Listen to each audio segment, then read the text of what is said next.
छत्र दे मालिक पातशाहां दे पातशाह सतगुरु साहिब श्री गुरु ग्रंथ साहिब जी की पावन गोद विच जुड़ मिल बैठे वड भागी सत संगी जनों, आप वड भागे हो जो हर रोज की तरह गुर इतिहास की कथा श्रवण करन वास्ते सतगुरां की पावन गोद विच जुड़ मिल बैठे हो। आप जी ने इस तो पहले प्रसंग दे विच श्रवण कीता है, जिस वेले अब्दुल खान दा वड्डा पुत्र नबी बख्श जंग दे विच मारिया जांदा है। उस वेले नबी बख्श ये गल उस वेले अब्दुल खान ये गल सोचदा है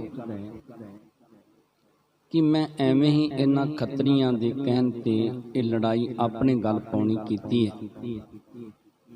मेरी फौज के सरदार भी मारे गए, एक पुत्र की भी मौत हो गई। जदों इहदा पुत्र करीम बख्श जंग लड़न वास्ते तैयार हुंदा है, उस वेले अब्दुल खान नूं कुछ हौसला होया ते करीम बख्श उस वेले अपनियां फौजां लेके अगे वधिया ते मगर ही उस वेले अब्दुल खान जिहड़ा सी इन्हें अपनियां फौजां लईआं ते इह भी तुर पैंदा है। जदों करीम बख्श अगे जाके जदों सतगुरु साहिब श्री गुरु हरगोबिंद पातशाह वल जान लगदा है ना, उस वेले अब्दुल खान ने अपना एक मनुख भी भेजना किया कि एवें अगे वध के लड़ाई ना लड़नी कर, अगे सिखां ने तेरे भरा नूं नहीं छड्डिया ते हुण तेरी भी मैनूं इस तरह लगदा है कि जे इस तरह तू अगे वधेगा तो मौत आ जाएगी। पर करीम बख्श ने इनकार कर दिता। करीम बख्श कहन लग्या कि जिन्हां ने मेरे भरा नूं मारना कीता है उन्हां दे कोलों मैं बदला लवांगा। इधर सतगुरु साहिब श्री गुरु हरगोबिंद पातशाह ने भाई बिधि चंद नूं समझाया। कहन लगे बिधि चंद, इस तरह लगदा है कि नवाब दा वड्डा पुत्र ते जंग दे विच मारिया गया ते हुण छोटा पुत्र उहदा बदला लैण वास्ते आउंदा है। तू अगे हो के इन्हां दा मुकाबला करना कर। भाई बिधि चंद सतगुरु जी तो आग्ञा लेके सतगुरु जी के चरणों के विच अरदास करके कुछ सिखां नूं अपने नाल लैंदे ने ते भाई बिधि चंद जंग लड़न वास्ते मैदान दे विच उतरदे ने। जिस तरह जदों एक करीम बख्श जिहड़ा सी सतगुरु जी वल वधन लग्या ते उस वेले फिर भाई बिधि चंद ने आवाज़ देनी की कि किस पासे तुरिया जांदा है। तेरे वास्ते लड़न वास्ते मैं तेरे अगे खलोता, पहलों मेरे नाल जंग करनी कर ते फिर अगे जाना करी। जिवें करीम बख्श बड़े गुस्से दे विच आके भाई बिधि चंद दे नाल जंग लड़दा है। जिस तरह जंग दे विच करीम बख्श भी मारिया जावेगा। फिर अब्दुल खान ये जिहड़े दोनों खतरी ने करम चंद ते रतन चंद, इन्हां नूं नाल लैके आप जंग लड़न वास्ते चढ़ाई करेगा। सो पावन जस सरवण करन वास्ते अपनियां मन बिरतियां नूं एकाग्र करदियां सतगुरां दे चरणां दे नाल जुड़दियां उच्चारण करो सतनाम श्री वाहिगुरु साहिब जी। सतनाम श्री वाहिगुरु साहिब जी। भुजंग छंद बिधि चंद के नेर टोक्यो सुआई। कहंदे उस वेले एक करीम बख्श बिधि चंद दे नेड़े आ गया। जदों बिधि चंद ने करीम बख्श नूं वंगारना कीता पर हारियो तबै सामू है ओजलाई। ते उस वेले बड़े ओज दे नाल बड़ी ताकत दे नाल ਭਾਈ ਬਿਧੀ ਚੰਦ ਵੱਲ ਨੂੰ ਇਸ ਨੇ ਆਪਣਾ ਤੀਰ ਚਲਾਉਣਾ ਕੀਤਾ ਲੱਗਿਓ ਜੀਨ ਬਿਚੰ ਖਰਗੀ ਨੰਗ ਪਰੋਇਓ ਤੇ ਉਸ ਵੇਲੇ ਕਹਿੰਦੇ ਜੀਨ ਦੇ ਵਿੱਚ ਲੱਗਿਆ ਤੇ ਜੀਨ ਦੇ ਵਿੱਚ ਪਰੋਇਆ ਗਿਆ ਇਹਦਾ ਕਰੀਮ ਬਖਸ਼ ਦਾ ਚਲਾਇਆ ਹੋਇਆ ਤੀਰ ਜਿਹੜਾ ਸੀ। ਗੁਰੂ ਜੀ ਬਚਾਇਓ ਸਹਾਈ ਸੋ ਹੋਇਓ। ਉਸ ਵੇਲੇ ਸਤਿਗੁਰੂ ਸਾਹਿਬ ਸ੍ਰੀ ਗੁਰੂ ਹਰਗੋਬਿੰਦ ਪਾਤਸ਼ਾਹ ਨੇ ਆਪ ਕਿਰਪਾ ਕਰਕੇ ਸਤਿਗੁਰੂ ਜੀ ਨੇ ਬਿਧੀ ਚੰਦ ਦੀ ਸਹਾਇਤਾ ਕੀਤੀ ਤੇ ਬਿਧੀ ਚੰਦ ਨੂੰ ਕਰੀਮ ਬਖਸ਼ ਦੇ ਵਾਰ ਤੋਂ ਉਸ ਵੇਲੇ ਸਤਿਗੁਰੂ ਜੀ ਨੇ ਹੱਥ ਦੇ ਕੇ ਬਚਾਉਣਾ ਕੀਤਾ। ਨਿਕਾਸਿਓ ਦੁਤਾਰਾ ਸੋ ਖੰਡਾ ਪ੍ਰਚੰਡੰ ਤੇ ਫਿਰ ਕਹਿੰਦੇ ਉਸ ਵੇਲੇ ਭਾਈ ਬਿਧੀ ਚੰਦ ਨੇ ਜਿਹੜਾ ਦੋ ਧਾਰਾ ਖੰਡਾ ਸੀ ਉਹ ਕੱਢਣਾ ਕੀਤਾ। ਕਟਿਓ ਸੇਲ ਘੇਰਿਓ ਭਏ ਦੋਏ ਖੰਡੰ ਤੇ ਕਹਿੰਦੇ ਫਿਰ ਉਸ ਵੇਲੇ ਇਹਦੇ ਹੱਥ ਦੇ ਵਿੱਚ ਬਰਛੀ ਸੀ ਜਿਹੜਾ ਇਹ ਕਰੀਮ ਬਖਸ਼ ਸੀ। ਕਰੀਮ ਬਖਸ਼ ਦੇ ਹੱਥ ਦੇ ਵਿੱਚ ਜਿਹੜੀ ਬਰਛੀ ਸੀ ਉਹ ਖੰਡੇ ਦੇ ਨਾਲ ਉਸ ਵੇਲੇ ਭਾਈ ਬਿਧੀ ਚੰਦ ਨੇ ਉਸ ਨੂੰ ਕੱਟਣਾ ਕੀਤਾ। ਕਹਿਓ ਜਾਹੋ ਨਾਹੀ ਮਮੰਗਵਾਰ ਦੀਜੈ ਤੇ ਫਿਰ ਉਸ ਵੇਲੇ ਕਹਿਣ ਲੱਗਿਆ ਕਿ ਹੁਣ ਜਾ ਨਾ, ਹੁਣ ਮੇਰਾ ਵਾਰ ਜਿਹੜਾ ਉਹ ਦੇਣਾ ਕਰ, ਤੂੰ ਵਾਰ ਕੀਤਾ ਤੇ ਹੁਣ ਮੈਨੂੰ ਵਾਰ ਕਰਨ ਦੇਣਾ ਕਰ। ਨਹੀਂ ਜਾਣਦਾ ਹੋ ਥਿਰੋ ਜੰਗ ਕੀਜੈ। ਤੇ ਫਿਰ ਭਾਈ ਬਿਧੀ ਚੰਦ ਕਹਿਣ ਲੱਗੇ ਕਰੀਮ ਬਖਸ਼ ਨੂੰ ਕਿ ਹੁਣ ਮੈਂ ਤੈਨੂੰ ਜਾਨ ਨਹੀਂ ਦੇਵਾਂਗਾ, ਹੁਣ ਤੂੰ ਖਲੋ ਕੇ ਮੇਰੇ ਨਾਲ ਜੰਗ ਕਰਨਾ ਕਰ। ਜੇ ਤੂੰ ਜੰਗ ਕਰਨ ਵਾਸਤੇ ਆਇਆ ਨਾ ਤੇ ਹੁਣ ਜੰਗ ਕਰਨਾ ਕਰ। ਗਜੰਗਾਹ ਬੰਧ ਪੁਨੰ ਭਾਗ ਜਾਨੋ। ਤੇ ਕਹਿੰਦੇ ਉਸ ਵੇਲੇ ਇਹ ਗੱਲ ਕਹਿਣੀ ਕੀਤੀ ਜਿਸ ਵੇਲੇ ਭਾਈ ਬਿਧੀ ਚੰਦ ਨੇ, ਤੇ ਕਹਿੰਦੇ ਇਹ ਗੱਲ ਜਿਹੜੀ ਸੀ ਕਰੀਮ ਬਖਸ਼ ਨੂੰ ਬੜੀ ਲੱਗੀ ਤੇ ਕਰੀਮ ਬਖਸ਼ ਜਿਹੜਾ ਸੀ ਨਾ, ਕਰੀਮ ਬਖਸ਼ ਨੂੰ ਇਹ ਗੱਲ ਸਮਝਾ ਦਿੱਤੀ ਕਿ ਜੰਗ ਦੀ ਮਰਿਆਦਾ ਹੈ, ਜਦੋਂ ਵਾਰ ਕਰੀਏ ਤੇ ਵਾਰ ਲੈਣਾ ਵੀ ਪੈਂਦਾ। ਨਹੀਂ ਬਾਤ ਆਛੀ ਕਰੀ ਲਾਜ ਹਾਨੋ। ਤੇ ਕਹਿਣ ਲੱਗਿਆ ਕਿ ਇਹ ਗੱਲ ਤੇਰੇ ਵਾਸਤੇ ਚੰਗੀ ਨਹੀਂ, ਤੂੰ ਆਪਣੇ ਆਪ ਨੂੰ ਸ਼ਰਮਸਾਰ ਕਰਨਾ ਕੀਤਾ ਹੈ। ਜੰਗ ਦੇ ਵਿੱਚ ਵਾਰ ਕਰਕੇ ਤੇ ਹੁਣ ਦੌੜਨ ਲੱਗਿਆ, ਕਦੇ ਕੋਈ ਜੰਗ ਦੇ ਵਿੱਚ ਵਾਰ ਕਰਕੇ ਦੌੜਦਾ ਵੇਖਿਆ, ਤੂੰ ਹੁਣ ਮੇਰਾ ਵੀ ਵਾਰ ਲੈਣਾ ਕਰ। ਕਰੀ ਮੋਰਿਸਿਓ ਮੋਰ ਘੋਰਾ ਸੋ ਆਇਓ। ਉਸ ਵੇਲੇ ਕਰੀਮ ਬਖਸ਼ ਬੜੇ ਗੁੱਸੇ ਦੇ ਵਿੱਚ ਆਇਆ, ਇਹਨੇ ਆਪਣਾ ਘੋੜਾ ਜਿਹੜਾ ਸੀ ਉਸ ਨੂੰ ਵਾਪਸ ਮੋੜਨਾ ਕੀਤਾ। ਮਨੋ ਪੁੱਛਤੇ ਨਾਗ ਕਾਹੂ ਦਬਾਇਓ। ਕਹਿੰਦੇ ਇਸ ਤਰ੍ਹਾਂ ਦੀ ਹਾਲਤ ਉਸ ਵੇਲੇ ਕਰੀਮ ਬਖਸ਼ ਦੀ ਹੋਈ, ਕਹਿੰਦੇ ਜਿਵੇਂ ਕੋਈ ਨਾਗ ਹੋਵੇ ਨਾ ਤੇ ਨਾਗ ਜਿਹੜਾ ਹੈ ਉਹਦੀ ਪੂਛ ਨੂੰ ਕੋਈ ਦੱਬ ਦਵੇ ਤੇ ਉਹਦੀ ਜਦੋਂ ਨਾਗ ਦੀ ਪੂਛ ਦੱਬੀ ਜਾਂਦੀ ਨਾ ਤੇ ਉਸ ਵੇਲੇ ਨਾਗ ਬੜੇ ਕ੍ਰੋਧ ਦੇ ਵਿੱਚ ਆ ਕੇ ਉਹਨੂੰ ਡੰਗ ਮਾਰਨਾ ਕਰਦਾ ਹੈ। ਕਹਿੰਦੇ ਇਸੇ ਤਰ੍ਹਾਂ ਦੀ ਹਾਲਤ ਉਸ ਵੇਲੇ ਕਰੀਮ ਬਖਸ਼ ਦੀ ਹੋਈ। ਲਿਓ ਖੈਂਚ ਤੇਗਾ ਹੱਥੋਂ ਚੀਤ ਚਾਹੋ। ਉਸ ਵੇਲੇ ਇਹਨੇ ਤੇਗਾ ਜਿਹੜਾ ਸੀ ਨਾ ਖਿੱਚਣਾ ਕੀਤਾ ਕਰੀਮ ਬਖਸ਼ ਨੇ, ਤੇ ਕਰੀਮ ਬਖਸ਼ ਚਾਹੁੰਦਾ ਸੀ ਕਿ ਜਿੰਨੇ ਮੈਨੂੰ ਵੰਗਾਰਨਾ ਕੀਤਾ ਨਾ ਮੈਂ ਉਹਨੂੰ ਹੁਣ ਖਤਮ ਕਰ ਦੇਵਾਂਗਾ, ਜਿੰਨੇ ਮੈਨੂੰ ਵੰਗਾਰਿਆ ਮੈਂ ਉਹਨੂੰ ਜਿਉਂਦਾ ਨਹੀਂ ਰਹਿਣ ਦੇਵਾਂਗਾ। ਇਹ ਕਰੀਮ ਬਖਸ਼ ਸੋਚ ਕੇ ਤੇਗਾ ਕੱਢ ਕੇ ਤੇ ਭਾਈ ਬਿਧੀ ਚੰਦ ਵੱਲ ਆਉਂਦਾ। ਇਤੇ ਮੈਂ ਬਿਧੀ ਚੰਦ ਨੇ ਵਾਰ ਬਾਇਓ। ਕਹਿੰਦੇ ਇੰਨੀ ਦੇਰ ਨੂੰ ਭਾਈ ਬਿਧੀ ਚੰਦ ਨੇ ਕਰੀਮ ਬਖਸ਼ ਦੇ ਉੱਤੇ ਵਾਰ ਕਰਨਾ ਕੀਤਾ। ਕਰੀ ਢਾਲ ਆਗੇ ਬਚਿਓ ਅੰਗ ਸਾਰੋ। ਤੇ ਉਸ ਵੇਲੇ ਇਹ ਜਿਹੜਾ ਕਰੀਮ ਬਖਸ਼ ਸੀ ਇਹਨੇ ਅੱਗੇ ਢਾਲ ਕੀਤੀ, ਢਾਲ ਕਰਕੇ ਤੇ ਇਹਨੇ ਉਸ ਵੇਲੇ ਆਪਣਾ ਬਚਾਵ ਕਰਨਾ ਕੀਤਾ। ਕਰੀ ਮੋਰਿਸਿਓ ਫੇਰ ਕਹਿ ਵਾਰ ਚਾਰੋ। ਤੇ ਫਿਰ ਕਰੀਮ ਬਖਸ਼ ਜਿਹੜਾ ਸੀ ਬੜਾ ਰਿਸਿਆ, ਬੜੇ ਕ੍ਰੋਧ ਦੇ ਵਿੱਚ ਆਇਆ ਤੇ ਕਰੀਮ ਬਖਸ਼ ਨੇ ਫਿਰ ਉਸ ਵੇਲੇ ਭਾਈ ਬਿਧੀ ਚੰਦ ਦੇ ਉੱਤੇ ਵਾਰ ਕਰਨਾ ਕੀਤਾ। ਬਿਧੀ ਚੰਦ ਨੇ ਤੇਗ ਪੈ ਤੇਗ ਲੀਨੀ। ਉਸ ਵੇਲੇ ਫਿਰ ਭਾਈ ਬਿਧੀ ਚੰਦ ਨੇ ਇਹਦਾ ਵਾਰ ਜਿਹੜਾ ਸੀ ਨਾ ਉਹ ਢਾਲ ਨਾਲ ਨਹੀਂ ਰੋਕਿਆ, ਜੋ ਭਾਈ ਬਿਧੀ ਚੰਦ ਦੇ ਹੱਥ ਦੇ ਵਿੱਚ ਤੇਗ ਸੀ, ਉਹਦੇ ਨਾਲ ਇਹਦੀ ਤੇਗ ਜਿਹੜੀ ਸੀ ਉਸ ਨੂੰ ਰੋਕਣਾ ਕੀਤਾ। ਕੁਪਿਓ ਲਾਲ ਨੈਨੰ ਪੁਨੰ ਘਾਤ ਚੀਨੇ। ਤੇ ਕਹਿੰਦੇ ਉਸ ਵੇਲੇ ਅੱਖਾਂ ਲਾਲ ਹੋ ਗਈਆਂ ਤੇ ਭਾਈ ਬਿਧੀ ਚੰਦ ਇਹਨੂੰ ਵਾਰ ਇਹਦੇ ਤੇ ਕਰਕੇ ਤੇ ਇਹਨੂੰ ਖਤਮ ਕਰਨਾ ਚਾਹੁੰਦਾ ਸੀ ਕਰੀਮ ਬਖਸ਼ ਨੂੰ। ਤੁਰੰਗੇ ਤਰਪਾਇਓ ਤਬੈ ਦੰਤ ਪੀਸੰ। ਤੇ ਕਹਿੰਦੇ ਤਰੰਗ ਘੋੜਾ ਜਿਹੜਾ ਸੀ ਉਹਨੂੰ ਉਸ ਵੇਲੇ ਤਰਪਾਉਣਾ ਕੀਤਾ ਤੇ ਦੰਦ ਪੀਸਣੇ ਕੀਤੇ। ਪ੍ਰਹਾਰਿਓ ਸਾਜ਼ੋਰੰ ਕਟਿਓ ਸ਼ਤਰ ਸੀਸੰ। ਤੇ ਕਹਿੰਦੇ ਉਸ ਵੇਲੇ ਭਾਈ ਬਿਧੀ ਚੰਦ ਨੇ ਇਹੋ ਜਿਹਾ ਵਾਰ ਕਰੀਮ ਬਖਸ਼ ਦੇ ਉੱਤੇ ਕੀਤਾ, ਇਹਨੇ ਗੁੱਸੇ ਦੇ ਵਿੱਚ ਕ੍ਰੋਧ ਦੇ ਵਿੱਚ ਆ ਕੇ ਵਾਰ ਕਰਨਾ ਕੀਤਾ ਕਿ ਕਰੀਮ ਬਖਸ਼ ਦਾ ਜਿਹੜਾ ਸਿਰ ਸੀ ਉਹ ਧੜ ਦੇ ਨਾਲੋਂ ਭਾਈ ਬਿਧੀ ਚੰਦ ਨੇ ਅਲੱਗ ਕਰਨਾ ਕੀਤਾ। ਕਰੀਮੋ ਗਿਰਿਓ ਭੂਮ ਝੂਮਿਓ ਜੁਝਾਰਾ। ਤੇ ਕਰੀਮ ਬਖਸ਼ ਉਸ ਵੇਲੇ ਘੁੰਮਿਆ ਤੇ ਘੋੜੇ ਤੋਂ ਧਰਤੀ ਤੇ ਥੱਲੇ ਡਿੱਗ ਪੈਂਦਾ। ਬਿਧੀ ਚੰਦ ਗਾਜਾ ਮਨੋ ਸ਼ੇਰ ਭਾਰਾ। ਤੇ ਉਸ ਵੇਲੇ ਫਿਰ ਭਾਈ ਬਿਧੀ ਚੰਦ ਇਸ ਤਰ੍ਹਾਂ ਗਰਜੇ ਜਿਵੇਂ ਕਹਿੰਦੇ ਕੋਈ ਸ਼ੇਰ ਗਰਜਦਾ ਨਾ, ਜਿਸ ਵੇਲੇ ਹਿਰਨਾਂ ਨੂੰ ਵੇਖਦਾ ਤੇ ਸ਼ੇਰ ਗਰਜਨਾ ਕਰਦਾ, ਇਸ ਤਰ੍ਹਾਂ ਉਸ ਵੇਲੇ ਫਿਰ ਭਾਈ ਬਿਧੀ ਚੰਦ ਨੇ ਗਰਜਨਾ ਕੀਤਾ ਜਦੋਂ ਕਰੀਮ ਬਖਸ਼ ਦਾ ਸਿਰ ਜਿਹੜਾ ਸੀ ਉਹ ਧੜ ਦੇ ਨਾਲੋਂ ਅਲੱਗ ਕਰ ਦਿੱਤਾ।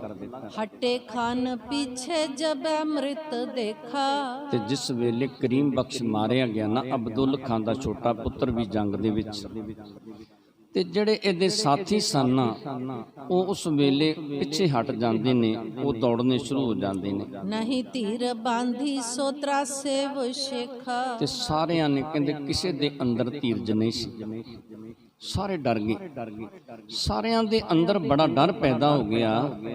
ਉਹ ਸੋਚਣ ਲੱਗੇ ਕਿ ਜਿਨ੍ਹਾਂ ਨੇ ਨਾ ਤੇ ਕਰੀਮ ਬਖਸ਼ ਨੂੰ ਬਖਸ਼ਿਆ ਤੇ ਨਾ ਹੀ ਨਬੀ ਬਖਸ਼ ਨੂੰ, ਤੇ ਜਿਹੜੇ 5 ਸਰਦਾਰ ਸਨ ਫੌਜਾਂ ਦੇ ਉਹ ਵੀ ਖਤਮ ਕਰ ਦਿੱਤੇ ਨੇ, ਤੇ ਉਹਨਾਂ ਦੇ ਸਾਹਮਣੇ ਅਸੀਂ ਕੀ ਕਰ ਸਕਦੇ ਹਾਂ, ਅਸੀਂ ਉਹਨਾਂ ਦਾ ਮੁਕਾਬਲਾ ਕਿਵੇਂ ਕਰ ਸਕਾਂਗੇ। ਕਹਿੰਦੇ ਇਸ ਤਰ੍ਹਾਂ ਉਸ ਵੇਲੇ ਇਹ ਜਿਹੜੇ ਖਾਨ ਸਨ, ਪਠਾਨ ਸਨ, ਇਹ ਦੌੜਨੇ ਸ਼ੁਰੂ ਹੋ ਗਏ। ਤਬੈ ਦੋਏ ਖੱਤਰੀ ਦੁਖੀ ਹੋਏ ਹਾਲੇ। ਤੇ ਜਿਹੜੇ ਦੋਨੋਂ ਖੱਤਰੀ ਸਨ, ਜਿਹੜੇ ਅਬਦੁੱਲ ਖਾਨ ਨੂੰ ਚੜਾ ਕੇ ਲਿਆਏ ਸਨ, ਇੱਕ ਤੇ ਕਿਰਨ ਭਗਵਾਨ ਦਾਸ ਦਾ ਪੁੱਤਰ ਸੀ ਰਤਨ ਚੰਦ, ਤੇ ਜਿਹੜਾ ਕਰਮ ਚੰਦ ਸੀ ਉਹ ਚੰਦੂ ਦਾ ਪੁੱਤਰ ਸੀ। ਇਹ ਦੋਨੋਂ ਖੱਤਰੀ ਜਿਹੜੇ ਬੜੇ ਦੁਖੀ ਹੋਏ ਜਦੋਂ ਇਹਨਾਂ ਵੇਖਿਆ ਕਿ ਹੁਣ ਅਬਦੁੱਲ ਖਾਨ ਦਾ ਛੋਟਾ ਪੁੱਤਰ ਵੀ ਮਾਰਿਆ ਗਿਆ ਤੇ ਅਬਦੁੱਲ ਖਾਨ ਸਾਡੇ ਤੇ ਬੜੇ ਗੁੱਸੇ ਹੋਵੇਗਾ। ਕਹਿੰਦੇ ਉਸ ਵੇਲੇ ਇਹ ਦੋਨੋਂ ਬੜੇ ਦੁਖੀ ਹੋਏ, ਦੋਨੋਂ ਖੱਤਰੀ ਜਿਹੜੇ ਸਨ। ਹਟੇ ਪਾਏ ਪਾਛੈ ਨਹੀਂ ਅਗਰ ਕਾਲੇ। ਤੇ ਕਹਿੰਦੇ ਦੋਨੋਂ ਖੱਤਰੀ ਜਿਹੜੇ ਮਦਦ ਕਰਨ ਵਾਸਤੇ ਆਏ ਸਨ ਕਰੀਮ ਬਖਸ਼ ਦੀ, ਇਹ ਕਹਿੰਦੇ ਅੱਗੇ ਤੇ ਇਹਨਾਂ ਨੇ ਕੀ ਜਾਣਾ ਸੀ, ਉਸ ਵੇਲੇ ਇਹ ਵੀ ਦੋਨੋਂ ਪਿੱਛੇ ਹਟ ਜਾਂਦੇ ਨੇ। ਉਭੈ ਪੁੱਤਰ ਸੂਬੇ ਇਨਹੁ ਮਾਰ ਦੀਨੇ। ਤੇ ਕਹਿੰਦੇ ਦੋਨੋਂ ਪੁੱਤਰ ਜਿਹੜੇ ਸਨ ਸਤਿਗੁਰੂ ਜੀ ਦੇ ਸਿੱਖਾਂ ਨੇ ਜਿਸ ਵੇਲੇ ਮਾਰਨੇ ਕੀਤੇ। ਬੱਚਾ ਕੌਣ ਆਗੇ ਭਈ ਦੀ ਨਹੀਂ ਨੇ। ਤੇ ਉਸ ਵੇਲੇ ਇਹ ਸਾਰੇ ਸੋਚਦੇ ਨੇ ਕਿ ਇਹਨਾਂ ਦੇ ਅੱਗੇ ਹੁਣ ਕੌਣ ਬਚ ਸਕਦਾ ਹੈ, ਕਿਹਦਾ ਬਚਾਅ ਹੋ ਸਕਦਾ ਹੈ। ਜਿਨ੍ਹਾਂ ਨੇ ਸੂਬੇ ਦੇ ਪੁੱਤਰਾਂ ਨੂੰ ਵੀ ਖਤਮ ਕਰ ਦਿੱਤਾ, ਮਾਰ ਦਿੱਤਾ ਹੈ, ਜਿਹੜੇ ਆਪਣੇ ਆਪ ਨੂੰ ਬੜੇ ਬਹਾਦਰ ਅਖਵਾਉਂਦੇ ਸਨ, ਤੇ ਉਹਨਾਂ ਦੇ ਸਾਹਮਣੇ ਅਸੀਂ ਕਿਵੇਂ ਟਿਕ ਸਕਦੇ ਹਾਂ। ਦੋਹਰਾ ਰਨ ਕੇ ਸਨਮੁਖ ਹੋਤ ਨੇ ਮਹਾ ਤਰਾਸ ਕੋ ਪਾਏ। ਤੇ ਤੁਰਕ ਜਿਹੜੇ ਸਨ ਇਹਨਾਂ ਦੇ ਅੰਦਰ ਬੜਾ ਡਰ ਪੈਦਾ ਹੋਇਆ। ਇਹ ਫਿਰ ਲੜਨ ਵਾਸਤੇ ਸਨਮੁਖ ਨਹੀਂ ਹੁੰਦੇ, ਲੜਨ ਵਾਸਤੇ ਸਾਹਮਣੇ ਨਹੀਂ ਆਉਂਦੇ ਸਤਿਗੁਰੂ ਜੀ ਦੇ ਸੂਰਮਿਆਂ ਦੇ। ਉਤਨ ਬਾਬ ਤੇ ਡਰਤ ਹੈ ਤਿਸਕੇ ਨਿਕਟ ਨ ਜਾਏ। ਤੇ ਇੱਕ ਪਾਸੇ ਉਹ ਨਵਾਬ ਤੋਂ ਡਰਦੇ ਨੇ, ਅਬਦੁੱਲ ਖਾਨ ਤੋਂ। ਜਿੱਧਰ ਅਬਦੁੱਲ ਖਾਨ ਸੀ ਉਸ ਪਾਸੇ ਵੀ ਨਹੀਂ ਜਾਂਦੇ ਤੇ ਨਾ ਹੀ ਜੰਗ ਲੜਨ ਵਾਸਤੇ ਅੱਗੇ ਵਧਦੇ ਨੇ। ਇਹ ਦੋਨਾਂ ਪਾਸਿਆਂ ਤੋਂ ਇਹਨਾਂ ਦੇ ਅੰਦਰ ਬੜਾ ਸੂਰਮਿਆਂ ਦੇ ਡਰ ਪੈਦਾ ਹੋ ਗਿਆ। ਬੁਰੀ ਭਈ ਚਿਤ ਚਿਤਵਤੇ ਕਰੇ ਅਪਰ ਹੀ ਥਾਨ। ਉਸ ਵੇਲੇ ਸੋਚਦੇ ਨੇ ਕਿ ਬੜੀ ਮਾੜੀ ਹੋਈ ਹੈ। ਅਸੀਂ ਤੇ ਸੋਚਿਆ ਸੀ ਕਿ ਸਤਿਗੁਰੂ ਜੀ ਦੇ ਕੋਲ ਗਿਣਤੀ ਦੇ ਸਿੱਖ ਨੇ ਤੇ ਸਤਿਗੁਰੂ ਜੀ ਨੂੰ ਪਕੜ ਲਵਾਂਗੇ, ਸਤਿਗੁਰੂ ਜੀ ਨੂੰ ਜਾ ਮਾਰ ਦੇਵਾਂਗੇ। ਇਹ ਤੇ ਸਭ ਕੁਝ ਉਲਟਾ ਹੋ ਗਿਆ, ਇਹ ਤੇ ਬੜੀ ਬੁਰੀ ਬਣੀ ਹੈ। ਕਹਿੰਦੇ ਨਾ ਤੇ ਇਹ ਅੱਗੇ ਵਧੇ ਜੰਗ ਕਰਨ ਵਾਸਤੇ, ਨਾ ਅਬਦੁੱਲ ਖਾਨ ਦੇ ਕੋਲ ਗਏ, ਤੇ ਕਹਿੰਦੇ ਹੋਰ ਪਾਸੇ ਨੂੰ ਇਹ ਟਲ ਗਏ ਜਿਹੜੇ ਤੁਰਕ ਅੱਗੇ ਵਧੇ ਸਨ। ਚਮੂ ਪਲਾਈ ਸਕਲ ਹੀ ਹੱਥ ਸੁਤ ਅਬਦੁਲ ਖਾਨ। ਤੇ ਜਿਸ ਵੇਲੇ ਅਬਦੁਲ ਖਾਨ ਦੇ ਪੁੱਤਰ ਮਾਰੇ ਗਏ ਤੇ ਉਸ ਵੇਲੇ ਅਬਦੁਲ ਖਾਨ ਦੀਆਂ ਫੌਜਾਂ ਜਿਹੜੀਆਂ ਸਨ ਉਹ ਸਾਰੀਆਂ ਤਕਰੀਬਨ ਉਸ ਵੇਲੇ ਮੈਦਾਨ ਦੇ ਵਿੱਚੋਂ ਦੌੜ ਜਾਂਦੀਆਂ ਨੇ। ਚੌਪਈ ਨਬੀ ਬਖਸ਼ ਕੋ ਪੂਰਬ ਮਾਰਿਓ, ਪੁਨੋ ਕਰੀਮ ਬਖਸ਼ ਹਨ ਡਾਰਿਓ। ਤੇ ਪਹਿਲੋਂ ਸਤਿਗੁਰੂ ਜੀ ਦੇ ਸਿੱਖਾਂ ਨੇ ਜਿਹੜਾ ਨਬੀ ਬਖਸ਼ੀ ਉਹਨੂੰ ਮਾਰ ਦਿੱਤਾ ਤੇ ਹੁਣ ਕਰੀਮ ਬਖਸ਼ ਜਿਹੜਾ ਸੀ ਉਹਨੂੰ ਮਾਰ ਦਿੱਤਾ।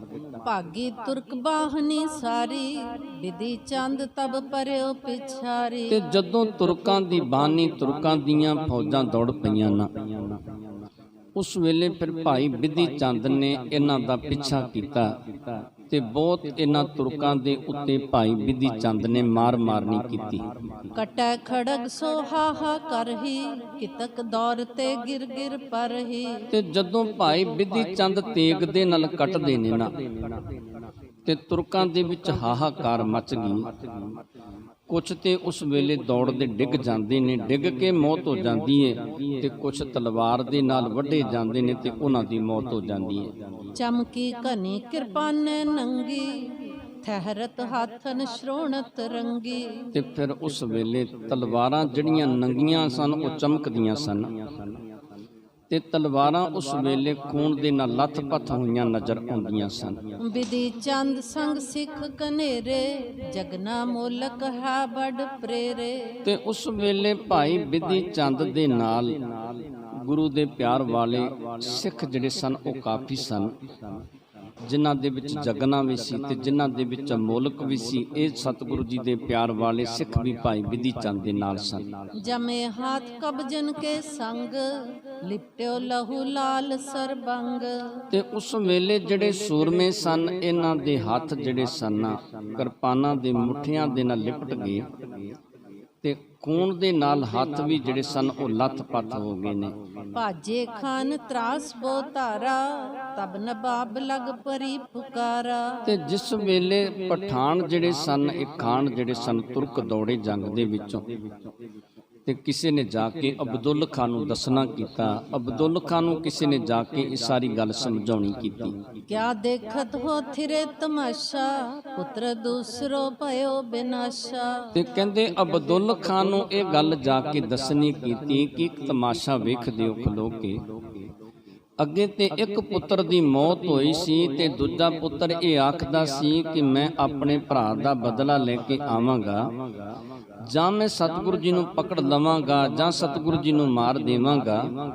ਤੇ ਉਹਦੀ ਵੀ ਮੌਤ ਹੋ ਗਈ ਹੈ, ਉਹ ਵੀ ਸਤਿਗੁਰੂ ਜੀ ਤੱਕ ਪਹੁੰਚ ਨਹੀਂ ਸਕਿਆ ਜਦੋਂ ਨਵਾਬ ਨੂੰ ਇਹ ਗੱਲ ਦੱਸਣੀ ਕੀਤੀ।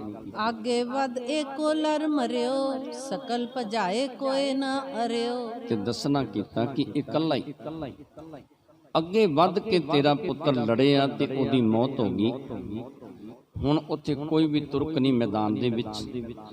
ਜਿੰਨੇ ਉਹਦੇ ਸਾਥੀ ਸਨ ਸਾਰੇ ਉਹ ਦੌੜ ਗਏ ਨੇ, ਕੋਈ ਨਜ਼ਰ ਨਹੀਂ ਆਉਂਦਾ ਮੈਦਾਨ ਦੇ ਵਿੱਚ। ਇਹੋ ਜੀ ਹਾਲਤ ਬਣ ਗਈ ਹੈ। ਇੱਕ ਗੁਰ ਕੇ ਦਲ ਤੇ ਭਟ ਆਇਓ, ਦੁਹਨ ਖੜਗ ਕੋ ਜੰਗ ਮਚਾਇਓ। ਤੇ ਉਹਨੇ ਇਹ ਵੀ ਦੱਸਣਾ ਕੀਤਾ ਕਿ ਸਤਿਗੁਰੂ ਜੀ ਦੇ ਦਲ ਦੇ ਵਿੱਚੋਂ ਇੱਕੋ ਹੀ ਸੂਰਮਾ ਚੱਲ ਕੇ ਆਇਆ ਤੇ ਦੋਨਾਂ ਨੇ ਆਪਸ ਦੇ ਵਿੱਚ ਰੁਕ ਕੇ ਜੰਗ ਕਰਨਾ ਕੀਤਾ। ਤਿਸਨੇ ਸੀਸ ਘਾਟ ਕਰ ਗੇਰਾ, ਲਸ਼ਕਰ ਪਿਖ ਭਾਜਿਓ ਤਬ ਤੇਰਾ। ਤੇ ਅਬਦੁਲ ਖਾਨ ਨੂੰ ਦੱਸਿਆ, ਕਹਿਣ ਲੱਗੇ ਕਿ ਉਸ ਵੇਲੇ ਜਿਹੜਾ ਸਤਿਗੁਰੂ ਜੀ ਦਾ ਸਿੱਖ ਆਇਆ ਨਾ ਉਹਨੇ ਤੇਰੇ ਪੁੱਤਰ ਦਾ ਸਿਰ ਜਿਹੜਾ ਸੀ ਧੜ ਦੇ ਨਾਲੋਂ ਅਲੱਗ ਕਰ ਦਿੱਤਾ। ਤੇ ਜਦੋਂ ਤੇਰੇ ਪੁੱਤਰ ਦੀ ਮੌਤ ਵੇਖੀ ਨਾ ਤੇਰੀਆਂ ਫੌਜਾਂ ਨੇ, ਤੇਰੇ ਦਲ ਨੇ, ਤੇ ਦਲ ਉਸ ਵੇਲੇ ਠਹਿਰ ਨਾ ਸਕਿਆ। ਤੇਰੀਆਂ ਸਾਰੀਆਂ ਫੌਜਾਂ ਮੈਦਾਨ ਦੇ ਵਿੱਚੋਂ ਦੌੜ ਗਈਆਂ। ਸੁਨਤ ਨਵਾਬ ਸ਼ੋਕ ਤਰ ਭਾਰੀ, ਬਹਿਓ ਬਿਲੋਚਨ ਤੇ ਬੋਬਾਰੀ। ਤੇ ਜਦੋਂ ਨਵਾਬ ਅਬਦੁਲ ਖਾਨ ਨੇ ਸੁਣਿਆ ਨਾ ਬੜਾ ਦੁਖੀ ਹੋਇਆ। ਕਹਿੰਦੇ ਅੱਖਾਂ ਦੇ ਵਿੱਚੋਂ ਉਸ ਵੇਲੇ ਪਾਣੀ ਵਹਿਣਾ ਸ਼ੁਰੂ ਹੋ ਗਿਆ, ਅਸਰੂ ਜਿਹੜੇ ਸਨ ਵਹਿਣੇ ਸ਼ੁਰੂ ਹੋ ਗਏ। ਉਸ ਵੇਲੇ ਨਵਾਬ ਦੇ ਬੜਾ ਦੁਖੀ ਹੋਇਆ ਜਦੋਂ ਦੂਜੇ ਪੁੱਤਰ ਦੀ ਮੌਤ ਦੀ ਗੱਲ ਆਪਣੇ ਕੰਨਾਂ ਦੇ ਨਾਲ ਸੁਣਨੀ ਕੀਤੀ। ਦੋਹਰਾ ਪੁੱਤਰ ਮਰੇ ਤੇ ਸ਼ੋਕ ਭਾਰ, ਉਦਤ ਨਵਾਬ ਵਿਸਾਲ। ਤੇ ਅਬਦੁਲ ਖਾਨ ਜਿਹੜਾ ਸੀ ਜਦੋਂ ਪੁੱਤਰ ਮਰੇ ਦੀ ਗੱਲ ਸੁਣਦਾ ਤੇ ਬੜਾ ਸ਼ੋਕ ਬੜਾ ਦੁੱਖ ਹੋਇਆ ਤੇ ਉੱਚੀ ਉੱਚੀ ਪੁਕਾਰ ਕੇ ਉਸ ਵੇਲੇ ਆਪਣੇ ਪੁੱਤਰ ਨੂੰ ਯਾਦ ਕਰ ਕਰਕੇ ਰੋਂਦਾ ਹੈ। तिस छिन को पछतावतो जब चढ़ आए उताल। ਤੇ ਕਹਿੰਦੇ ਉਸ ਵੇਲੇ ਇਹ ਪਛਤਾਉਂਦਾ ਹੈ ਉਸ ਵੇਲੇ ਨੂੰ ਜਦੋਂ ਜਲੰਧਰ ਤੋਂ ਚੜ੍ਹ ਕੇ ਆਏ, ਉਸ ਵੇਲੇ ਨੂੰ ਯਾਦ ਕਰਦਾ ਹੈ ਕਿ ਕਿਉਂ ਮੈਂ ਆਇਆ, ਕਿਉਂ ਫੌਜਾਂ ਲੈ ਕੇ ਆਇਆ, ਕਿਉਂ ਮੈਂ ਇਹਨਾਂ ਖੱਤਰੀਆਂ ਦੀ ਗੱਲ ਮੰਨੀ ਤੇ ਐਵੇਂ ਇੱਕ ਲੜਾਈ ਆਪਣੇ ਗੱਲ ਪਾਉਣੀ ਕੀਤੀ। ਕਹਿੰਦੇ ਉਸ ਵੇਲੇ ਨੂੰ ਬਾਰ-ਬਾਰ ਇਹ ਯਾਦ ਕਰਨਾ ਕਰਦਾ। चौपाई इम देखियो जब अब्दुल खान लोक लरन ते हटे महान। ਤੇ ਜਦੋਂ ਅਬਦੁੱਲ ਖਾਨ ਨੇ ਵੇਖਿਆ ਕਿ ਜਿਹੜੇ ਤੁਰਕ ਇਹਦੇ ਸਾਥੀ ਸਨ, ਇਹਦੀਆਂ ਫੌਜਾਂ ਸਨ, ਉਹ ਲੜਨ ਤੋਂ ਹਟ ਗਏ, ਮੈਦਾਨ ਦੇ ਵਿੱਚ ਕੋਈ ਨਜ਼ਰ ਨਾ ਆਇਆ ਅਬਦੁੱਲ ਖਾਨ ਨੂੰ। आप आपको थिरे पछेरे को चले तुपक तिस बेरे। ਉਸ ਵੇਲੇ ਕੋਈ ਬੰਦੂਕ ਦੀਆਂ ਗੋਲੀਆਂ ਚੱਲਦੀਆਂ ਹੋਈਆਂ ਦੀ ਆਵਾਜ਼ ਆਉਂਦੀ ਹੈ ਤੇ ਕਹਿੰਦੇ ਉਸ ਵੇਲੇ ਮੈਦਾਨ ਦੇ ਵਿੱਚ ਕੋਈ ਨਜ਼ਰ ਨਹੀਂ ਆਉਂਦਾ। ਜਦੋਂ ਕੋਈ ਨਜ਼ਰ ਨਾ ਆਇਆ ਤੇ ਕੋਈ ਗੋਲੀ ਚੱਲਦੀ ਹੋਈ ਨਵਾਬ ਅਬਦੁੱਲ ਖਾਨ ਨੇ ਉਹਦੀ ਆਵਾਜ਼ ਸੁਣਨੀ ਕੀਤੀ। जंग उजहार समान बिलोका पिख नवाब को सबको शोका। ਤੇ ਕਹਿੰਦੇ ਜਿਸ ਵੇਲੇ ਵੇਖਿਆ ਕਿ ਜੰਗ ਜਿਹੜਾ ਨਾ ਉਹ ਇਸ ਤਰ੍ਹਾਂ ਕਿ ਜਿਵੇਂ ਉਜਾੜ ਬਣ ਗਈ ਹੋਵੇ, ਤੇ ਉਸ ਵੇਲੇ ਬੜੇ ਸ਼ੋਕ ਦੇ ਵਿੱਚ, ਬੜੇ ਦੁੱਖ ਦੇ ਵਿੱਚ ਨਵਾਬ ਅਬਦੁੱਲ ਖਾਨ ਆ ਜਾਂਦਾ ਹੈ। दोनों खतरी टिग चल आए जिन्हों लरन को सरब चढ़ाए। ਤੇ ਦੋਨੋਂ ਖੱਤਰੀ ਜਿਹੜੇ ਸਨ, ਕਰਮ ਚੰਦ ਤੇ ਰਤਨ ਚੰਦ, ਇਹ ਦੋਨੋਂ ਚੱਲ ਕੇ ਆਏ ਜਿਨ੍ਹਾਂ ਨੇ ਪ੍ਰੇਰਣਾ ਦਿੱਤੀ ਸੀ ਲੜਨ ਵਾਸਤੇ, ਜੰਗ ਕਰਨ ਵਾਸਤੇ ਜਿਨ੍ਹਾਂ ਨੇ ਪ੍ਰੇਰਣਾ ਦਿੱਤੀ ਸੀ ਨਾ, ਇਹ ਦੋਨੋਂ ਖੱਤਰੀ ਜਿਸ ਵੇਲੇ ਅਬਦੁੱਲ ਖਾਨ ਦੇ ਕੋਲ ਚੱਲ ਕੇ ਆਏ। करे त्रास स्थिर दूर रहे हैं मरे बहुत लघु जियत रहे हैं। ਤੇ ਕਹਿੰਦੇ ਉਸ ਵੇਲੇ ਜਿਹੜੇ ਇਹ ਸਨ ਨਾ, ਰਤਨ ਚੰਦ ਤੇ ਕਰਮ ਚੰਦ ਜਾਂ ਜਿਹੜੇ ਹੋਰ ਬੱਚੇ ਸਨ, ਉਹ ਡਰਦੇ ਹੋਏ ਨਵਾਬ ਤੋਂ, ਅਬਦੁੱਲ ਖਾਨ ਤੋਂ ਦੂਰ ਖਲੋਤੇ ਨੇ ਕਿ ਹੁਣ ਨਵਾਬ ਜਿਹੜਾ ਉਹ ਸਾਡੇ ਤੇ ਗੁੱਸੇ ਹੋਵੇਗਾ। ਲੜੇ ਸਨ ਜਿਹੜੇ, ਉਹਨਾਂ ਦੇ ਵਿੱਚੋਂ ਬਹੁਤ ਸਾਰੇ ਮਾਰੇ ਗਏ, ਕੁਝ ਦੌੜ ਗਏ ਤੇ ਥੋੜੇ ਜਿਹੇ ਬੱਚੇ ਸਨ ਜਿਹੜੇ ਨਵਾਬ ਦੇ ਸਾਹਮਣੇ ਆਏ। कितक बार लो रुदत थिरियो है बाहर नवाब विचार करियो है। ਕਹਿੰਦੇ ਕੁਝ ਸਮਾਂ ਤੇ ਜਿਹੜਾ ਨਵਾਬ ਸੀ ਨਾ ਅਬਦੁੱਲ ਖਾਨ, ਇਹ ਰੋਇਆ, ਬੜਾ ਉਸ ਵੇਲੇ ਪਛਤਾਪ ਕੀਤਾ। ਤੇ ਫਿਰ ਅਬਦੁੱਲ ਖਾਨ ਉਸ ਵੇਲੇ ਫਿਰ ਇਸ ਤਰ੍ਹਾਂ ਸੋਚਣ ਲੱਗਿਆ, सब लश्कर को अहो आधारा विदता बात गुरु ते हारा। ਤੇ ਸੋਚਣ ਲੱਗਿਆ ਕਿ ਜਿੰਨੀਆਂ ਫੌਜਾਂ ਨੇ ਉਹਨਾਂ ਦਾ ਆਸਰਾ ਮੈਂ ਆ। ਇਹ ਗੱਲ ਪ੍ਰਗਟ ਹੋ ਜਾਵੇਗੀ ਸੰਸਾਰ ਦੇ ਵਿੱਚ, ਇਹ ਸਭ ਨੂੰ ਪਤਾ ਲੱਗ ਜਾਵੇਗਾ ਕਿ ਜਲੰਧਰ ਦਾ ਸੂਬਾ ਅਬਦੁੱਲ ਖਾਨ ਜਿਹੜਾ ਨਾ, ਉਹ ਸਤਿਗੁਰੂ ਜੀ ਤੋਂ ਹਾਰ ਖਾ ਕੇ ਦੌੜ ਕੇ ਚਲਿਆ ਗਿਆ। ਇਹ ਗੱਲ ਸਭ ਦੇ ਵਿੱਚ ਪ੍ਰਗਟ ਹੋ ਜਾਵੇਗੀ। शाहजहां सुन दे निकारा कहाँ रहो मैं खाए आहारा। ਤੇ ਸੋਚਦਾ ਕਿ ਬਾਦਸ਼ਾਹ ਸ਼ਾਹਜਹਾਂ ਉਹ ਜਿਹੜਾ ਮੈਨੂੰ ਨਿਕਾਲ ਦੇਵੇਗਾ, ਮੇਰੇ ਤੋਂ ਮੇਰੀ ਨਵਾਬੀ ਖੋਹ ਲਵੇਗਾ, ਕਿੱਥੇ ਜਾਵਾਂਗਾ, ਕਿੱਥੇ ਜਾ ਕੇ ਫਿਰ ਮੈਂ ਆਪਣਾ ਗੁਜ਼ਾਰਾ ਕਰਾਂਗਾ। ਇਸ ਤਰ੍ਹਾਂ ਉਸ ਵੇਲੇ ਇਹਨੇ ਸੋਚਣਾ ਕੀਤਾ ਅਬਦੁੱਲ ਖਾਨ ਨੇ। पुत्र गए मर वीर बिसाले तिक जीवन मेरो इस काले। ਤੇ ਅਬਦੁੱਲ ਖਾਨ ਸੋਚਦਾ ਕਿ ਪੁੱਤਰ ਜਿਹੜੇ ਮੇਰੇ ਸਨ, ਬੜੇ ਬਹਾਦਰ ਸੂਰਮੇ ਸਨ, ਉਹ ਜੰਗ ਦੇ ਵਿੱਚ ਮਾਰੇ ਗਏ ਤੇ ਹੁਣ ਮੈਂ ਕਿਸ ਵਾਸਤੇ ਇੱਥੇ ਸੰਸਾਰ ਦੇ ਵਿੱਚ ਜਿਉਣਾ ਹੈ, ਮੇਰੇ ਪਿੱਛੇ ਕੌਣ ਹੈ, ਕਿਸ ਵਾਸਤੇ ਮੈਂ ਜੰਗ ਦੇ ਵਿੱਚੋਂ ਬਚ ਕੇ ਜਾਵਾਂ ਤੇ ਕਿਉਂ ਮੈਂ ਇਹ ਜਿਉਂ ਕੇ ਆਪਣਾ ਜੀਵਨ ਕਿਵੇਂ ਬਤੀਤ ਕਰਾਂਗਾ। ਕਹਿੰਦੇ ਉਸ ਵੇਲੇ ਇਹ ਨਵਾਬ ਜਿਹੜਾ ਸੀ ਸੋਚਾਂ ਦੇ ਵਿੱਚ ਪੈ ਜਾਂਦਾ ਹੈ। हर गोविंद को गहों के मारो ताऊ जीवन को नीक निहारो। ਤੇ ਸੋਚਣ ਲੱਗਿਆ ਕਿ ਜਾਂ ਤੇ ਫਿਰ ਸਤਿਗੁਰੂ ਜੀ ਨੂੰ ਖਤਮ ਕਰ ਦੇਣਾ ਤੇ ਜਾਂ ਸਤਿਗੁਰੂ ਜੀ ਨੂੰ ਪਕੜ ਲੈਣਾ, ਫਿਰ ਮੇਰਾ ਜੀਵਨ ਸਫਲਾ ਹੋ ਸਕਦਾ ਹੈ, ਫਿਰ ਮੇਰਾ ਜਿਉਣਾ ਸਫਲਾ ਹੋ ਸਕਦਾ ਹੈ ਜੇ ਮੈਂ ਇਹ ਕੰਮ ਕਰ ਲੈਣਾ।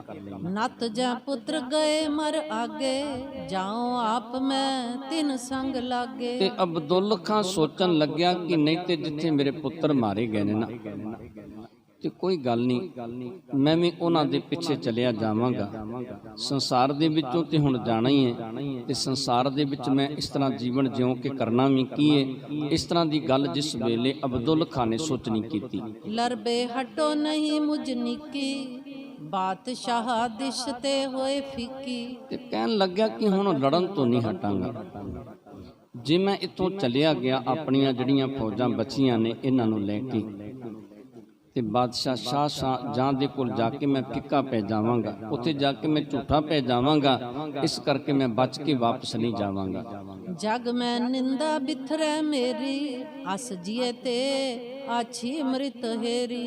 ਤੇ ਅਬਦੁੱਲ ਖਾਨ ਨੇ ਸੋਚਿਆ ਕਿ ਜਗਤ ਦੇ ਵਿੱਚ, ਸੰਸਾਰ ਦੇ ਵਿੱਚ ਮੇਰੀ ਨਿੰਦਿਆ ਹੋਵੇਗੀ, ਲੋਕ ਨਿੰਦਿਆ ਕਰਨਗੇ, ਇਹੋ ਜਿਹੇ ਜੀਵਨ ਨਾਲੋਂ ਤੇ ਮੌਤ ਭਲੀ ਹੈ ਕਿ ਸੰਸਾਰ ਦੇ ਵਿੱਚ ਲੋਕ ਨਿੰਦਿਆ ਕਰਨ, ਸੰਸਾਰ ਦੇ ਵਿੱਚ ਲੋਕ ਬੁਰਾ ਭਲਾ ਕਹਿਣਾ ਕਰਨ, ਉਹਦੇ ਨਾਲੋਂ ਤੇ ਮਰ ਜਾਣਾ ਚੰਗਾ ਹੈ। ਇਹ ਉਸ ਵੇਲੇ ਅਬਦੁੱਲ ਖਾਨ ਨੇ ਸੋਚਣਾ ਕੀਤਾ। ਇਮ ਚਿਤਵਤ ਪਹੁੰਚਿਓ ਦ੍ਰਿਗਬਾਰੀ, ਅਵਿਲੋਕਤ ਭਾ ਜੰਗ ਉਝਾਰੀ। ਤੇ ਫਿਰ ਕਹਿੰਦੇ ਉਸ ਵੇਲੇ ਇਸ ਤਰ੍ਹਾਂ ਸੋਚਦਿਆਂ ਅਬਦੁੱਲ ਖਾਨ ਨੇ ਆਪਣੀਆਂ ਅੱਖਾਂ ਨੂੰ ਪੂੰਝਣਾ ਕੀਤਾ, ਸਾਫ਼ ਕਰਨਾ ਕੀਤਾ, ਤੇ ਜਿੱਥੇ ਮੈਦਾਨ ਵੱਲ ਵੇਖਣਾ ਕੀਤਾ, ਜਿਹੜਾ ਉਜਾੜ ਬਣਿਆ ਪਿਆ ਸੀ, ਉਸ ਵੱਲ ਨਿਗਾਹ ਮਾਰਨੀ ਕੀਤੀ। ਘਟਕਾ ਏਕ ਰਿਓ ਦਿਨ ਆਈ, ਬਿਨਾ ਲਰੇ ਜੇ ਨਿਸਪਰ ਜਾਈ। ਤੇ ਇੱਕ ਘੜੀ ਦਿਨ ਜਿਹੜਾ ਸੀ ਉਹ ਬਾਕੀ ਰਹਿ ਗਿਆ। ਉਸ ਵੇਲੇ ਸੋਚਦਾ ਹੈ ਕਿ ਜੇ ਲੜਨ ਤੋਂ ਬਿਨਾਂ ਹੀ ਰਾਤ ਪੈ ਗਈ ਤੇ ਪਤਾ ਨਹੀਂ ਰਾਤ ਨੂੰ ਕੀ ਹੋਵੇਗਾ, ਕੀ ਨਹੀਂ ਹੋਵੇਗਾ। ਇਸ ਤਰ੍ਹਾਂ ਦੀ ਗੱਲ ਨਵਾਬ ਨੇ ਸੋਚਣੀ ਕੀਤੀ। ਬਾਹਰ ਕਹਾਂ ਜਾਣੇ ਕਿਆ ਹੋਏ, ਲਰਬੇ ਸਮਾ ਨਾ ਪ੍ਰਾਪਤ ਕੋਏ। ਤੇ ਸੋਚਣ ਲੱਗਿਆ ਕਿ ਪਤਾ ਨਹੀਂ ਫਿਰ ਲੜਨ ਦਾ ਸਮਾਂ ਪ੍ਰਾਪਤ ਹੋਵੇਗਾ ਕਿ ਨਹੀਂ ਹੋਵੇਗਾ। ਹੁਣ ਮੈਂ ਸਤਿਗੁਰੂ ਸਾਹਿਬ ਸ੍ਰੀ ਗੁਰੂ ਹਰਗੋਬਿੰਦ ਪਾਤਸ਼ਾਹ ਨਾਲ ਜੰਗ ਕਰਕੇ ਵੇਖ ਲੈਣਾ। ਇਸ ਕਰਕੇ ਉਸ ਵੇਲੇ ਇਹ ਅਬਦੁੱਲ ਖਾਂ ਤਿਆਰ ਹੋ ਜਾਂਦਾ। ਸੈਨਾਪਤ ਜੁਤ ਸੁਤ ਮਰ ਗਏ, ਮਮ ਆਗੇ ਪ੍ਰਾਨਨ ਕੋ ਦਏ। ਤੇ ਉਸ ਵੇਲੇ ਇਹ ਸੋਚਦਾ ਹੈ ਕਿ ਮੇਰੀਆਂ ਫੌਜਾਂ ਦੇ ਜਿਹੜੇ ਮੁਖੀ ਸਨ, ਜਿਹੜੇ ਜਥੇਦਾਰ ਸਨ, ਉਹ ਮਾਰੇ ਗਏ। ਮੇਰੇ ਪੁੱਤਰ ਜਿਹੜੇ ਨੇ ਉਹ ਮੇਰੇ ਕਾਰਨ ਕਰਕੇ ਮਾਰੇ ਗਏ। ਇਸ ਤਰ੍ਹਾਂ ਦੀ ਸੋਚਣੀ ਕਰਦਾ। ਜਿਨ ਕੇ ਬਿਨਾ ਲਰਨ ਤੇ ਸੈਨਾ, ਹਟ ਕਰ ਥਿਰੀ ਅਗਰ ਕੋ ਹੈ ਨਾ। ਤੇ ਸੋਚਦਾ ਕਿ ਜਿਨ੍ਹਾਂ ਤੋਂ ਬਿਨਾ ਫੌਜਾਂ ਜਿਹੜੀਆਂ ਨੇ ਹਟ ਕੇ ਪਿੱਛੇ ਆ ਗਈਆਂ ਨੇ, ਇਹਨਾਂ ਫੌਜਾਂ ਦੇ ਵਿੱਚ ਕੋਈ ਸਰਦਾਰ ਨਹੀਂ, ਇਹਨਾਂ ਦੇ ਅੱਗੇ ਹੋ ਕੇ ਕੋਈ ਲੜਨ ਵਾਲਾ ਨਹੀਂ, ਜਿਸ ਕਰਕੇ ਮੈਦਾਨ ਖਾਲੀ ਹੋ ਗਿਆ ਤੇ ਕੋਈ ਲੜਨ ਵਾਸਤੇ ਤਿਆਰ ਨਹੀਂ। ਇੱਕ ਮੈਂ ਰਹੋ ਮਰੋ ਕੇ ਮਾਰੋ, ਦ્વੈ ਬਿਨ ਜੀਵਨ ਨਹੀਂ ਵਿਚਾਰੋ। ਤੇ ਸੋਚਣ ਲੱਗਿਆ ਕਿ ਮੈਂ ਹੁਣ ਬਾਕੀ ਬਚਿਆ, ਲੜਾਂਗਾ ਜਾਂ ਮਰਾਂਗਾ ਤੇ ਜਾਂ ਮਾਰਨਾ ਕਰਾਂਗਾ। ਪਤਾ ਨਹੀਂ ਉਸ ਤੋਂ ਬਾਅਦ ਵੀ 2 ਦਿਨ ਸੰਸਾਰ ਦੇ ਵਿੱਚ ਜੀਵਨ ਹੈ ਕਿ ਨਹੀਂ। ਇਸ ਕਰਕੇ ਜੰਗ ਦੇ ਵਿੱਚ ਹੀ ਮਰ ਜਾਣਾ ਚੰਗਾ ਹੈ। ਦੋਨੋਂ ਖਤਰੀ ਜੀਵਤ ਜਾਣੇ, ਰਿਸਕੈ ਨਿਕਟ ਕਾਰਨ ਠਾਨੇ। ਤੇ ਦੋਨੋਂ ਜਿਹੜੇ ਖੱਤਰੀ ਸਨ, ਕਰਮ ਚੰਦ ਤੇ ਰਤਨ ਚੰਦ, ਜਿਹੜੇ ਇਹਨੂੰ ਪ੍ਰੇਰ ਕੇ ਲੈ ਕੇ ਆਏ ਸਨ, ਉਹਨਾਂ ਨੂੰ ਜਦੋਂ ਜਿਉਂਦਿਆਂ ਨੂੰ ਵੇਖਣਾ ਕੀਤਾ ਤੇ ਉਸ ਵੇਲੇ ਅਬਦੁੱਲ ਖਾਂ ਬੜੇ ਗੁੱਸੇ ਦੇ ਵਿੱਚ ਆ ਕੇ, ਬੜੇ ਕ੍ਰੋਧ ਦੇ ਵਿੱਚ ਆ ਕੇ ਇਹਨਾਂ ਦੋਨਾਂ ਖੱਤਰੀਆਂ ਨੂੰ ਆਪਣੇ ਕੋਲ ਬੁਲਾਉਣਾ ਕੀਤਾ। ਸਦਾ ਹੈ ਸਦ ਤੁਮਰੇ ਤਾਈ, ਨਹੀਂ ਭਏ ਗੁਰ ਸਨਮੁਖ ਜਾਈ। ਕਹਿਣ ਲੱਗੇ ਕਿ ਤੁਸੀਂ ਸ਼ਰਮ ਨਾਲ ਮਰ ਜਾਣਾ ਚਾਹੀਦਾ। ਤੁਹਾਨੂੰ ਆਏ ਸੀ ਲੜਨ ਵਾਸਤੇ, ਨਾ ਤੇ ਸਤਿਗੁਰੂ ਜੀ ਦੇ ਸਨਮੁਖ ਲੜਨ ਵਾਸਤੇ ਗਏ ਤੇ ਨਾ ਹੀ ਤੁਸੀਂ ਕੋਈ ਬਹਾਦਰੀ ਜੰਗ ਦੇ ਵਿੱਚ ਵਿਖਾਉਣੀ ਕੀਤੀ। ਉਲਟਾ ਮੇਰੀਆਂ ਜਿਹੜੀਆਂ ਫੌਜਾਂ ਨੇ ਉਹਨਾਂ ਨੂੰ ਤੁਸੀਂ ਮਰਵਾਉਣਾ ਕੀਤਾ। ਹਤੇ ਪੰਜ ਸੂਰੇ ਸਰਦਾਰ, ਦੋਏ ਪੁੱਤਰ ਰਣ ਲੀਨੇ ਮਾਰ। ਤੇ ਅਬਦੁੱਲ ਖਾਂ ਕਹਿਣ ਲੱਗਿਆ ਕਿ ਮੇਰੇ 5 ਸਰਦਾਰ ਫੌਜਾਂ ਦੇ ਉਹ ਮਾਰੇ ਗਏ, ਫੌਜਾਂ ਮਾਰੀਆਂ ਗਈਆਂ, ਤੇ ਦੋਨੋਂ ਮੇਰੇ ਬੜੇ ਬਹਾਦਰ ਪੁੱਤਰ ਸਨ, ਨਬੀ ਬਖਸ਼ ਤੇ ਕਰੀਮ ਬਖਸ਼, ਉਹ ਵੀ ਦੋਨੋਂ ਜੰਗ ਦੇ ਵਿੱਚ ਮਾਰੇ ਗਏ। ਤੁਮ ਗੀਦੀ ਇਤ ਉਤ ਹੋਏ ਜਾਤੇ, ਨਹੀਂ ਸ਼ਸਤਰ ਮਾਰ ਤਿਆਰ ਖਾਤੇ। ਤੇ ਕਹਿਣ ਲੱਗਿਆ ਉਸ ਵੇਲੇ ਇਹ ਅਬਦੁੱਲ ਖਾਂ ਕਿ ਤੁਸੀਂ ਡਰਪੋਕ ਹੋ, ਗੀਦੀ ਹੋ, ਜੰਗ ਦੇ ਵਿੱਚ ਕਿਸੇ ਦੇ ਸਨਮੁਖ ਹੋ ਕੇ ਲੜਦੇ ਨਹੀਂ, ਕਿਸੇ ਤੇ ਸ਼ਸਤਰਾਂ ਦਾ ਵਾਰ ਨਹੀਂ ਕਰਦੇ ਤੇ ਨਾ ਹੀ ਕਿਸੇ ਤੋਂ ਸ਼ਸਤਰਾਂ ਦਾ ਵਾਰ ਖਾਣਾ ਕਰਦੇ। ਨਹੀਂ ਸ਼ਸਤਰ ਮਾਰ ਤਿਆਰ ਖਾਤੇ, बीच कचहरी बात तुम गीदी इत उत होए जाते, नहीं शस्त्र मार त्यार खाते। बीच कचहरी बात बनावो, रार छेर कर बीर हनावो। ਤੇ ਫਿਰ ਉਸ ਵੇਲੇ ਅਬਦੁੱਲ ਖਾਨ ਨੇ ਕਹਿਣਾ ਕੀਤਾ ਕਿ ਕਚਹਿਰੀ ਦੇ ਵਿੱਚ ਤੁਸੀਂ ਝਗੜਾ ਕਰਨਾ ਕੀਤਾ, ਉੱਥੇ ਜਾ ਕੇ ਪੁਕਾਰੂ ਬਣੇ ਤੇ ਸੂਰਮਿਆਂ ਨੂੰ ਤੁਸੀਂ ਮਰਵਾ ਦਿੱਤਾ, ਪਰ ਆਪ ਮਰਨ ਵਾਸਤੇ ਤਿਆਰ ਨਹੀਂ, ਆਪ ਤੁਸੀਂ ਪਿੱਛੇ ਹਟ ਗਏ ਹੋ। ਇਹ ਤੁਹਾਡੇ ਵਾਸਤੇ ਚੰਗਾ ਨਹੀਂ। अब मुझ संग गारी चालो, जो बोलत त्यों शस्त्र संभालो। ਤੇ ਫਿਰ ਉਸ ਵੇਲੇ ਇਹ ਅਬਦੁੱਲ ਖਾਂ ਕਹਿਣ ਲੱਗਿਆ ਕਿ ਹੁਣ ਮੇਰੇ ਅੱਗੇ ਲੱਗ ਕੇ ਚੱਲਣਾ ਕਰੋ ਤੇ ਸ਼ਸਤਰ ਸੰਭਾਲਣਾ ਕਰੋ। ਜਿਵੇਂ ਤੁਸੀਂ ਬੋਲਦੇ ਸੀ, ਜੋ ਕੁਝ ਤੁਸੀਂ ਕਹਿੰਦੇ ਸੀ ਨਾ, ਉਹਦੇ ਵਾਂਗੂ ਹੀ ਹੁਣ ਸਭ ਕੁਝ ਕਰਕੇ ਵਿਖਾਉਣਾ ਕਰੋ। ਭਏ ਕੂਰ ਨੇ ਬੋਲੇ ਬੈਨ, ਨਹੀਂ ਨਵਾਬ ਦਿਸ਼ਾ ਕਰ ਨੈਣ। ਤੇ ਕਹਿੰਦੇ ਦੋਨੋਂ ਝੂਠੇ ਸਨ। ਉਸ ਵੇਲੇ ਨਾ ਤੇ ਇਹਨਾਂ ਨੇ ਨਵਾਬ ਵੱਲ ਵੇਖਿਆ, ਨੀਵੀਂ ਪਾਲੀ ਤੇ ਨਵਾਬ ਦੇ ਅੱਗੇ ਲੱਗ ਕੇ ਤੁਰ ਪੈਂਦੇ ਨੇ। ਅਬਦੁੱਲ ਖਾਂ ਤਬ ਹੁਕਮ ਬਖਾਨਾ, ਬੱਜੇ ਦਮਾਮੇ ਨਾਦ ਮਹਾਨਾ। ਉਸ ਵੇਲੇ ਅਬਦੁੱਲ ਖਾਨ ਨੇ ਹੁਕਮ ਦੇਣਾ ਕੀਤਾ, ਨਗਾਰਿਆਂ ਤੇ ਚੋਭਾਂ ਲੱਗੀਆਂ ਤੇ ਫਿਰ ਉਸ ਵੇਲੇ ਸੂਰਮੇ ਤਿਆਰ ਬਰ ਤਿਆਰ ਹੋ ਗਏ। ਆਗੇ ਭਏ ਪਤਾਕਾ ਵਾਰੇ, ਉਮੜੇ ਵੀਰ ਕ੍ਰੋਧ ਕਰ ਭਾਰੇ। ਜਿਨ੍ਹਾਂ ਦੇ ਹੱਥਾਂ ਦੇ ਵਿੱਚ ਝੰਡੀਆਂ ਸਨ ਉਹ ਅੱਗੇ ਲੱਗੇ ਤੇ ਜਿਹੜੇ ਸੂਰਮੇ ਸਨ ਬੜੇ ਵੀਰ ਰਸ ਦੇ ਵਿੱਚ ਆਏ, ਜਿਨ੍ਹਾਂ ਨੂੰ ਇਹ ਨਵਾਬ ਜਿਹੜਾ ਸੀ ਅਬਦੁੱਲ ਖਾਨ ਲੈ ਕੇ ਆਇਆ ਸੀ। ਚਲਿਓ ਨਵਾਬ ਆਪ ਤਰ ਕ੍ਰੋਧਾ, ਲੀਨੇ ਸਕਲ ਸਕੇਲ ਸੁਜੋਧਾ। ਉਸ ਵੇਲੇ ਜਿੰਨੇ ਸੂਰਮੇ ਇਹਦੇ ਬੱਚੇ ਸਨ ਉਹਨਾਂ ਸਾਰਿਆਂ ਨੂੰ ਇਹਨੇ ਇਕੱਠਾ ਕਰਨਾ ਕੀਤਾ ਤੇ ਉਸ ਵੇਲੇ ਅਬਦੁੱਲ ਖਾਂ ਆਪ ਇਹਨਾਂ ਫੌਜਾਂ ਦੀ ਕਮਾਨ ਸੰਭਾਲ ਕੇ ਜੰਗ ਲੜਨ ਵਾਸਤੇ ਮੈਦਾਨ ਦੇ ਵਿੱਚ ਉਤਰ ਪੈਂਦਾ। ਜੈ ਰਣ ਖੇਤ ਗੁਰੂ ਪਟ ਠਾਡੇ, ਰੂਪੇ ਪਾਏ ਸ਼ਸਤਰ ਗਹਿ ਗਾਢੇ। ਤੇ ਕਹਿੰਦੇ ਜਿੱਥੇ ਸਤਿਗੁਰੂ ਸਾਹਿਬ ਸ੍ਰੀ ਗੁਰੂ ਹਰਗੋਬਿੰਦ ਪਾਤਸ਼ਾਹ ਦੇ ਸੂਰਮੇ ਮੈਦਾਨ ਦੇ ਵਿੱਚ ਖਲੋਤੇ ਸਨ, ਇਹਨਾਂ ਦਾ ਅੱਗਾ ਲੈਣ ਵਾਸਤੇ ਉਸ ਪਾਸੇ ਨੂੰ ਇਹ ਨਵਾਬ ਚੱਲ ਪੈਂਦਾ। ਮਰੇ ਤੁਰਕ ਲਾਗੇ ਅੰਬਾਰਾ, ਹੈ ਪਰ ਹੈ ਮਰ ਗਿਰੇ ਉਦਾਰਾ। ਤੇ ਉਸ ਵੇਲੇ ਤੁਰਕ ਜਿਹੜੇ ਸਨ ਮੈਦਾਨ ਦੇ ਵਿੱਚ ਬੜੇ ਮਰੇ। ਅੰਬਾਰ ਲਾਗੇ ਘੋੜਿਆਂ ਦੇ ਉੱਤੇ ਘੋੜੇ ਚੜੇ ਹੋਏ ਨਜ਼ਰ ਆਉਂਦੇ ਨੇ। ਸਵਾਨ ਸ਼ਿੰਗਾਲ ਮਾਸ ਕੋ ਖਾਤੇ, ਭੂਤ ਪ੍ਰੇਤ ਡਾਕਨ ਡਕਰਾਤੇ। ਉਸ ਵੇਲੇ ਸਵਾਨ ਕੁੱਤੇ ਤੇ ਗਿੱਦੜ ਆਦਿਕ ਜਿਹੜੇ ਸਨ ਸੂਰਮਿਆਂ ਦਾ ਮਾਸ ਨੋਚ ਨੋਚ ਕੇ ਖਾਂਦੇ ਨਜ਼ਰ ਆਏ ਤੇ ਭੂਤ ਤੇ ਪ੍ਰੇਤ ਜਿਹੜੇ ਸਨ ਉਹ ਵੀ ਮੈਦਾਨ ਦੇ ਵਿੱਚ ਭਵਾਲੀਆਂ ਲੈਂਦੇ ਫਿਰਦੇ ਨੇ। ਭਇਓ ਰੁਦਰ ਫਿਰਬੇ ਕੋ ਸਮੋ, ਗਣ ਅਨੇਕ ਸੰਗ ਪਿਓ ਭੋ ਕਰ ਨਮੋ। ਕਹਿੰਦੇ ਫਿਰ ਉਸ ਵੇਲੇ ਸ਼ਿਵ ਜੀ ਵੀ ਮੈਦਾਨ ਦੇ ਵਿੱਚ ਉਤਰਦਾ ਹੈ ਤੇ ਅਨੇਕਾਂ ਹੀ ਇਹਦੇ ਨਾਲ ਉਸ ਵੇਲੇ ਗਣ ਆਦਿਕ ਜਿਹੜੇ ਨੇ ਉਹ ਵੀ ਮੈਦਾਨ ਦੇ ਵਿੱਚ ਉਤਰੇ ਨੇ। ਰਣ ਬਚਿੱਤਰ ਕੋ ਹਰਖਿਓ ਹੇਰਤ, ਗ੍ਰਿਜ ਪਿਸ਼ਾਚ ਕਾਕ ਗਨ ਟੇਰਤ। ਤੇ ਕਹਿੰਦੇ ਉਸ ਵੇਲੇ ਗਿਰਜਾਂ ਆਦਿਕ, ਕਾਂ ਆਦਿਕ, ਇੱਲਾਂ ਆਦਿਕ ਜਿਹੜੀਆਂ ਨੇ ਉਹ ਸੂਰਮਿਆਂ ਦਾ ਮਾਸ ਨੋਚਦੀਆਂ ਨੇ ਤੇ ਸ਼ਿਵ ਜੀ ਮੈਦਾਨ ਨੂੰ ਵੇਖ ਵੇਖ ਕੇ ਬੜਾ ਖੁਸ਼ ਹੁੰਦਾ ਹੈ, ਬੜਾ ਪ੍ਰਸੰਨ ਹੁੰਦਾ ਹੈ। ਜਿਸ ਵੇਲੇ ਬਹੁਤ ਸੂਰਮੇ ਮਰੇ ਹੋਏ ਨਜ਼ਰ ਆਏ। ਬੌਰਣ ਕੀਨ ਲਥੇਰ ਪਥੇਰਾ, ਬਿਧੀ ਚੰਦ ਸਿੱਖ ਵੀਰ ਬਡੇਰਾ। ਕਹਿੰਦੇ ਭਾਈ ਬਿਧੀ ਚੰਦ ਜੀ ਬੜੇ ਬਹਾਦਰ ਸੂਰਮੇ ਸਨ ਤੇ ਮੈਦਾਨ ਦੇ ਵਿੱਚ ਭਾਈ ਬਿਧੀ ਚੰਦ ਨੇ ਬੜੀ ਲਥੇਰ ਪਥੇਰ ਕਰਨੀ ਕੀਤੀ, ਬਹੁਤ ਸਾਰੇ ਸੂਰਮਿਆਂ ਨੂੰ ਮਾਰਨਾ ਕੀਤਾ। ਵਿਖ ਤੁਰਕਨ ਕੋ ਗੁਰ ਟਿਗ ਗਇਓ, ਸਗਰੋ ਭੇਤ ਸੁਨਾਵਤ ਭਇਓ। ਤੇ ਕਹਿੰਦੇ ਭਾਈ ਬਿਧੀ ਚੰਦ ਤੁਰਕਾਂ ਨੂੰ ਵੇਖ ਕੇ ਸਤਿਗੁਰੂ ਸਾਹਿਬ ਸ੍ਰੀ ਗੁਰੂ ਹਰਗੋਬਿੰਦ ਪਾਤਸ਼ਾਹ ਦੇ ਕੋਲ ਗਏ ਤੇ ਭਾਈ ਬਿਧੀ ਚੰਦ ਨੇ ਸਾਰੀ ਵਾਰਤਾ, ਸਾਰੀ ਗੱਲ ਜਿਹੜੀ ਸੀ ਉਹ ਸਤਿਗੁਰੂ ਜੀ ਨੂੰ ਸਮਝਾਉਣੀ ਕੀਤੀ। ਮਹਾਰਾਜ ਹੈਰੋ ਰਿਪਾਏ, ਰਹੇ ਤੱਕ ਭੇ ਮ੍ਰਿਤ ਸਮੁਦਾਏ। ਤੇ ਸਤਿਗੁਰੂ ਜੀ ਦੇ ਚਰਨਾਂ ਦੇ ਵਿੱਚ ਬੇਨਤੀ ਕੀਤੀ, ਸਤਿਗੁਰੂ ਜੀ ਵੇਖੋ ਇਹ ਤੁਰਕ ਸਾਰੇ ਇਕੱਠੇ ਹੋ ਕੇ ਆ ਗਏ ਨੇ, ਬਸ ਇਹ ਜਿਹੜੇ ਸਾਹਮਣੇ ਨੇ ਇਹ ਬੱਚੇ ਨੇ, ਬਾਕੀ ਸਾਰੇ ਮਰ ਗਏ ਨੇ, ਸਾਰਿਆਂ ਦੀ ਮੌਤ ਹੋ ਗਈ ਹੈ। ਇਹ ਜਿਹੜੇ ਸਾਹਮਣੇ ਤੁਰੇ ਆਉਂਦੇ ਨੇ ਇਹ ਬਾਕੀ ਬੱਚੇ ਨੇ।